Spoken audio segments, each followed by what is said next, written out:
السلام عليكم ورحمة الله وبركاته. ازيكم حبايبي؟ عاملين ايه؟ يا رب تكونوا بخير جميعا. جمعة مباركة عليكم يا رب ان شاء الله، علينا وعليكم بإذن الله. بصوا بقى كده، اول ما صحيت من النوم قمت على طول علشان اشغل سورة الكهف كده في البيت، وطبعا العادي فتحت بقى الشبابيك بتاعة البيت و بعد كده بقى طبعا عملت روتيني الطبيعي اللي انا بعمله كل يوم، واتوضيت وصليت الحمد لله، ودخلت بقى على المطبخ علشان اجهز فطاري. طبعا يوم الجمعة لازم يكون فطار مش عادي، فطار مش زي اي فطار، لازم كده احسسهم بيوم الاجازة بتاعي بقى، يعني بحسسهم محسس نفسي صراحة. لازم يكون فطارنا يوم الجمعة فطار مختلف. عايزة اقول لكم ان علبة الفول اللي انا عاملاها دي محدش بياكل منها. بالنسبة لهم الفول هو يوم ما انا اكون قاعدة بس عشان انا اظبطه لهم. بصوا بقى كده، قلت ايه لما اعمل البتنجان اللي كنت جايباه معاكم في المشتريات، عملت كده ايه، غليت المية، حطيت عليها معلقة بابريكا، النص معلقة، ونص معلقة كمون، وحطيت خل، وحطيت زيت كده عشان يبقى البتنجانة بتلمع، وحطيت كمان عصرة ليمون كده زي ما انتم ما شايفين.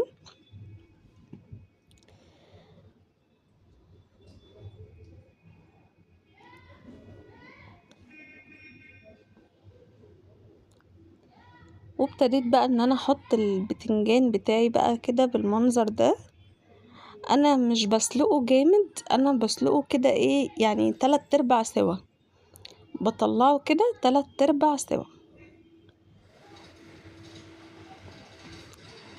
وحمرت كمان البتنجان التاني اهو زي ما انتوا شايفين كده، بس بصراحة الفقرة دي بقى ما جبتهاش معاكم يعني. وحمرت بقى البتنجان وعملت له التتبيله العاديه خالص. وبصوا بقى هنا يا جماعه، الناس اللي ما بتحبش البطاطس في الاير فراير تشوف الطريقه دي بصراحه يعني. انا عملت كذا طريقه للبطاطس لحد ما وصلت للطريقه دي بصراحه احسن حاجه.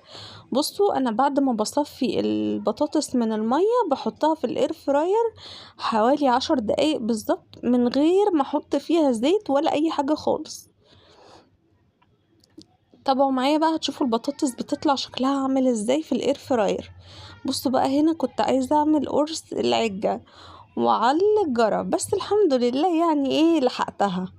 ماشي، حطيت بقى البيضة على حبة العجينة اللي كانوا عندي، حطيت كمان عليها ملح وكمون، وقلبتهم كلهم في بعض. طبعا كنت بسخن الزيت هنا في الطاسة، والحلة اللي ورا دي فيها الفول على نار هادية، والكزرولة دي فيها مية البتنجان. انا مش هرميه، انا مستنية لما يبرد، او تقريبا الفقرة دي اصلا عملتها. لما تبرد المية دي هحط منها على البتنجان المسلوق. بصوا بقى هنا بقلب كده البيضة جامد، وبصيت لقيت الزيت بيطلع دخان اهو شايفين، فقلت لا الحق بقى اعمل العجة كده.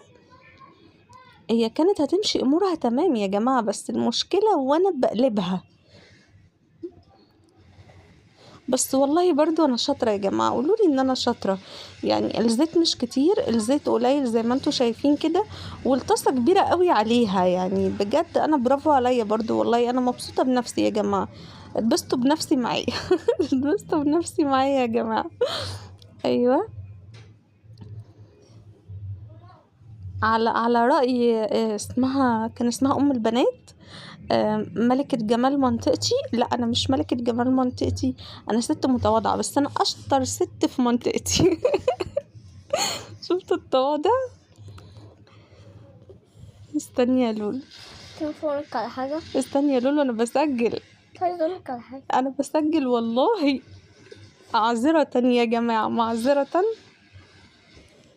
انا بس انا عرفت نسيت. طيب خلاص،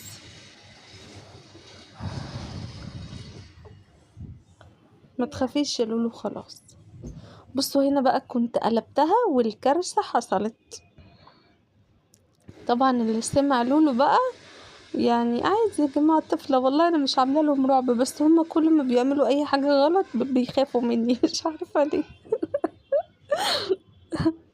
والله ما بعمل لهم حاجة، يعني أنا مش بعاقبهم على الحاجات اللي بيعملوها قصد، إنما الحاجات اللي غصب عنهم لأ. ومش بضرب يا جماعة والله، أنا بعاقب مثلا بمنع أنزل الشارع بالعجلة، مش عارفة ايه كده، أزعل منهم لكن مش بضربهم.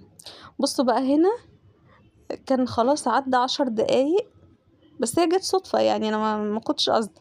بحط بقى شوية زيت كده وبروح ايه مدخلة بالفرشة كده الزيت جوه قلب البطاطس كده، بقعد اقلبها جامد علشان الزيت يتغلغل كده في البطاطس اهو. بصوا هو كانت 22 دقيقة، يعني 10 دقايق بالظبط. على فكرة اول مرة اخد بالي والله ان انا بسيبها 10 دقايق. هنا بقى مطرح العجة حطيت زبدة كده في حبة الزيت اللي كانوا موجودين، وعملت فيها البيض عشان ما اعملش مواعين كتير يعني. اصلا انا يوم ما بقف في المطبخ بعمل مواعين قد كده، الغسالة مش بتكفي ان انا احط فيها المواعين مرة، بتبقى محتاجة ان انا اشغل الغسالة مرة كمان، وده بيبقى صعب جدا صراحة. وطلع البيض طعمه جميل مطرح العجة، ولا كان فيه اي حاجة خالص بجد، ما حسيتش بطعم العجة خالص في البيض. وبصراحة كان فطار رائع رائع. استني يا ليان استني، بيحلى يا جماعة الكلام. حاضر، بيحلى الكلام لو انا بتكلم في التليفون مع حد او وانا في الشغل. بصوا شكل العجة بقى، بس طبعا طعمها حلو، كله يقولي برافو عليكي. ولو انتي وصلتي معايا لحد هنا متنسيش تحطي اللايك بتاعي والاشتراك علشان عيلتي تكبر بيكو، وعشان اللايك ده بجد بيخليني ان انا فعلا عاوزة اعمل لكم فيديوهات كتير قوي، يعني بيشجعني فعلا جدا. يلا قولي طيب. حطوا لايك واشتراك وفعلوا الجرس، بس اعملوا كومنتات كتير قوي. يلا اعملوا كومنتات كتير قوي عشان خاطر ليان. مين هيروح المدرسة السنة دي؟ انا. برافو. شايفين بقى هنا كانت المية اللي فيها التتبيلة دي بردت، فروحت ايه حطيتها على البتنجان. وخلاص كده بقى انا كده الفطار بتاعي خلص، البيض اتعمل اهو. هوضب بقى الفول، وهوريكم دلوقتي الطحينة بقى اللي انا عاملاها بايدي.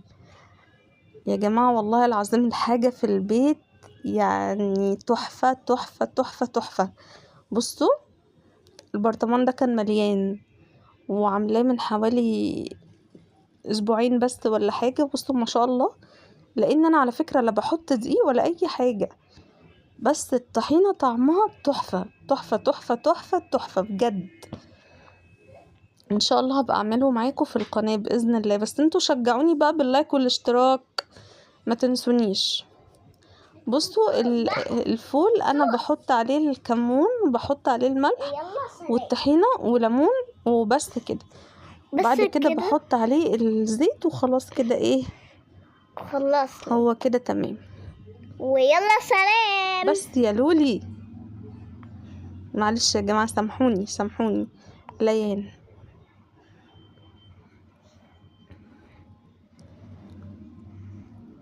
بصوا بقى يوم الجمعة يعني انا النهاردة كده قررت ان انا ايه الحاجة اللي عملتها دي هي اللي انا هعملها، انا مش هروق. قررت النهاردة ان انا مش هروق، لو روقت هروق بالليل، اروق شوية بالليل وشوية الصبح قبل ما امشي، بس انا قررت ان انا النهاردة اجرب الانتخة. شايفين يا جماعة البطاطس والله العظيم جميلة جدا، انا بعشقها في الاير فراير، مش عارفة ليه الناس مش بتحب الاير فراير. شايفين عملت بقى هنا البيضة اهو، الفول والبتنجان، يا جماله يا جماله بجد، كان فطار يعني كان نفسي تيجوا تفطروا معانا. والجبنة والعجة اهي اهو بقى، حطيت الاكل كده وكلنا. وبعد كده عملت القهوة بقى علشان الحاج صاحب البيت كان نازل يصلي الجمعة كده، فقلت الحقه بالقهوة في السريع اهو زي ما انتوا شايفين كده. نشرب بقى قهوتنا ونقوم بعد كده ايه، كملوا معايا شوفوا انا عملت ايه. والله انا نسيت انا عملت ايه بعد ما شربت القهوة، تقريبا قعدت اسمع الصلاة وصليت وكده. او شغلت بقى ايه الشعائر بتاعت صلاة الجمعة.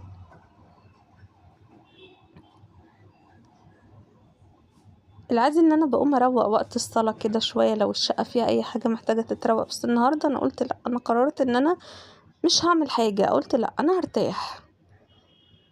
هنا بقى كنت ايه قبل العصر كده عملت كوبايتين شاي كده او فنجانين شاي ليا انا والحاج صاحب البيت، وعملت فشار كده البنوتي، يعني كلنا منها وقمت عملت تاني بس عادي يعني عملت فشار. وفاكر هنا بقى دخلت اعمل لهم ايه صينيه رقاق. بصوا اللحمه دي انا معصجاها و...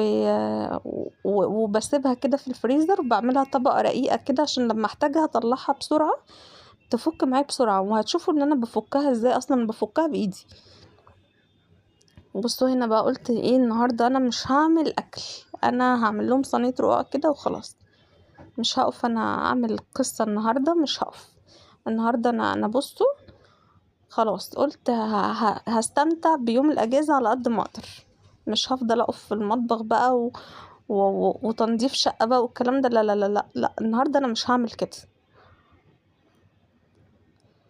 بصوا بقى بحط الرقاقه وبعملها بالشوربه الاول وبعدين بحطها. وعلى فكره الصينيه الاول دهنتها سمنه علشان خاطر يا جماعه الصينيه السيراميك دي كانت اختي الله يرحمها الله يرحمها حبت تفتكس وراحت ايه حطت فيها قالت هي مش هيجرالها حاجه، وكنت لسه عروسه الصينيه كانت جديده.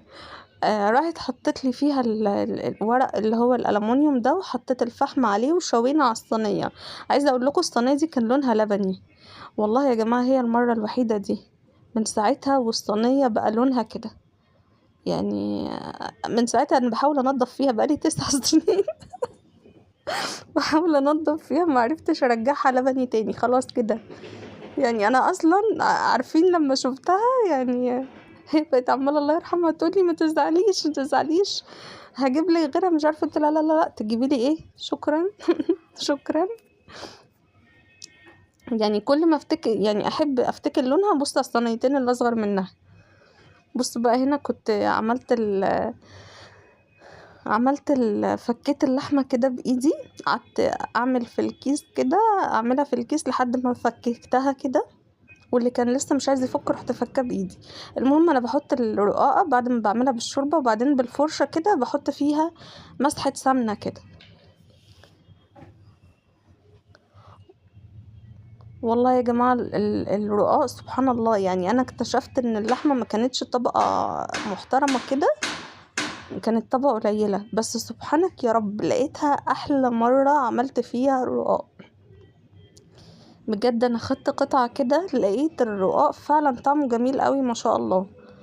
يعني اكتشفت بقى ان الرقاق لما بيكون يعني انا عامله ست ورقات، 3 فوق و3 تحت. لما الرقاق بيكون كده الطبقه الستة دي حلوه قوي على حبه اللحمه دول، لا يعني بجد كانوا حلوين قوي. الرقاق كتير في اللحمه مش حلو بجد. يعني مش فاكره انا صورت معاكم في العيد ولا لا، بس في العيد كنت عامله طبقه لحمه محترمه. عايزه اقول لكم والله العظيم الرقاق المره دي كان احلى من اللي عملته في العيد، رغم ان هي نفس الطريقه وهي الخطوات كل حاجه هي، بس اللحمه طبقه اللحمه اقل طلعت تحفه تحفه.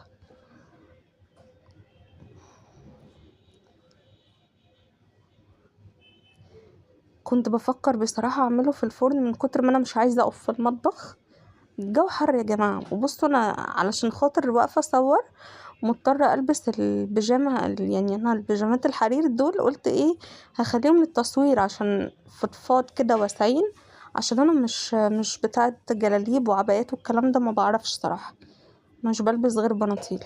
اللي ينتقدني يجي يعاركني، اعمل ايه انا كده. بصوا بقى كنت قلبتها هنا الحته اللي باينه طبقه اللحمه دي منها لزقت في الصينيه، فقلت يلا كويس قوي الحمد لله. بس طلع جميله والله يا جماعه، شايفين شكلها شايفين.